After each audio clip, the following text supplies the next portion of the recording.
Telangana journalist forum రాష్ట్ర ప్రధాన కార్యాలయ నిర్మాణం కోసం ప్రభుత్వం 2000 గజాల స్థలాన్ని కేటాయించడం పట్ల టీయూడబ్ల్యూజెడ్ రాష్ట్ర ఉపాధ్యక్షుడు లాయక్ పాషా హర్షం వ్యక్తం చేశారు. ఈ సందర్భంగా రాజన్న సిరిసిల్ల జిల్లా వేములవాడ ప్రెస్ క్లబ్ ఆధ్వర్యంలో కేసీఆర్ మీడియా అకాడమీ చైర్మన్ అల్లం నారాయణ చిత్రపటాలకు పాలాభిషేకం చేశారు. అనంతరం స్వీట్లు పంపిణీ చేసి సంబరాలు జరుపుకున్నారు. జర్నలిస్టుల సంక్షేమం కోసం ఎన్నలేని పథకాలను కొనసాగిస్తున్న ప్రభుత్వానికి మరోసారి కృతజ్ఞతలు తెలిపారు. ఈ కార్యక్రమంలో ప్రెస్ క్లబ్ అధ్యక్షుడు కొలిపాక నరసయ్య, సీనియర్ జర్నలిస్టులు సయ్యద్ తాహిర్ పాషా, ఉపాధ్యక్షుడు రేగుల రామ్ ప్రసాద్, కోశాధికారి కృష్ణారెడ్డి, ప్రచార కార్యదర్శి రియాజ్ తదితరులు పాల్గొన్నారు.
తెలంగాణ జర్నలిస్టులకు అందరికీ హైదరాబాద్లో ఉస్మాన్లు దాదాపు 2000 చదరపు మీటర్ గదాల స్థలాన్ని కేటాయించిన సీఎం కేసీఆర్ గారికి, అలాగే కేటీఆర్ గారికి వేములవాడ ప్రెస్ క్లబ్ తరఫున ప్రత్యేక కృతజ్ఞతలు తెలియజేస్తున్నాను.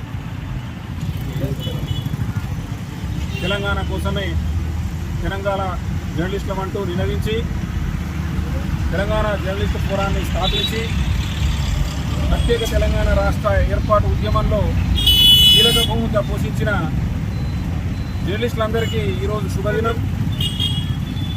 తెలంగాణ జర్నలిస్టు ఫోరం రాష్ట్ర కార్యాలయ నిర్మాణం కోసం తెలంగాణ రాష్ట్ర ప్రభుత్వం హైదరాబాద్లోని ఉప్పల్ ప్రాంతంలో 2000 చదరపు గజాల స్థలాన్ని కేటాయించడం అభినందనీయం. యావత్తు తెలంగాణ జర్నలిస్టుల పక్షాన హర్షం వ్యక్తం చేస్తూ ఈరోజు వేములవాడ ప్రెస్ క్లబ్ ఆధ్వర్యంలో గౌరవ ముఖ్యమంత్రి కేసీఆర్ గారికి, అలాగే తెలంగాణ మీడియా అకాడమీ చైర్మన్ అల్లం నారాయణ గారికి పాలాభిషేకం చేస్తూ స్థల కేటాయింపుకు ప్రత్యేక చొరవ చూపిన మంత్రి కేటీఆర్ గారికి, అలాగే మన యూనియన్ గౌరవ సలహాదారులు ఆందోళన శాసనసభ్యులు కంటి క్రాంతికిరణ్ గారికి, యూనియన్ ప్రధాన కార్యదర్శి మారుతి సాగరన్న గారికి, ఐజేయు జాతీయ ఉపాధ్యక్షులు ఇస్మాయిల్ అన్న గారికి, సీఎం పిఆర్ఓ రమేష్ హజారే అన్న గారికి, రమణన్న గారికి, యోగి అన్న గారికి, అలాగే ఈ స్థల కేటాయింపులో సహకరించిన ప్రతి ఒక్కరికి తెలంగాణ జర్నలిస్ట్ సమాజం పక్షాన ప్రత్యేక ధన్యవాదాలు, కృతజ్ఞతలు. ఈరోజు శుభదినం. యావత్తు తెలంగాణ జర్నలిస్టు సమాజం గర్వించదగ్గ రోజు. 2000 చదరపు గజాలు కేటాయించిన తెలంగాణ రాష్ట్ర ప్రభుత్వానికి మరోసారి ప్రత్యేక కృతజ్ఞతలు తెలుపుతూ ఈ కార్యక్రమంలో పాల్గొన్న మా సహచర జర్నలిస్టులందరికీ మరోసారి కృతజ్ఞతలు.